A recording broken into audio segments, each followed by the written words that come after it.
Hi, my name is Carl Anker, and I'm going to give you 5 key quotes that you can use in any essay about Inspector Calls. I'm talking as a practical, hard-headed man of business, and I say there isn't a chance of a war. That was said by Mr. Burling very early on in Act 1 of Inspector Calls. His arrogance and hard-headedness is very clear to see, because the audience, both the one that would have watched the play and you reading at home, knows that in fact there is going to be a war, the First World War. That's what I meant when I talked about building up a wall that's sure to be knocked flat. Those words are said by Sheila. She is using the metaphor of wall to talk about Inspector Gould's interrogation approach. This shows that Sheila is one of the more intelligent members of the cast.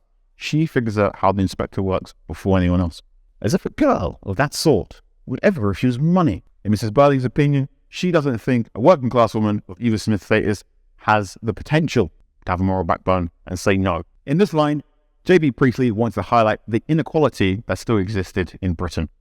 You're beginning to pretend now that nothing's really happened at all. Eric, who shows some remorse for getting Eva pregnant, he is showing the split between the Burling parents and the Burling youngsters. One pair, utterly unremorseful and relieved to find out they might have gotten away with it, while Sheila and Eric are absolutely devastated and changed by the events of Inspector Gould's visit. When you use this line in your essay, make sure to mention that J.B. Priestley is using the theme of age to show his idea about hope for a newer generation and their ability to learn and change in a way the older generations perhaps cannot.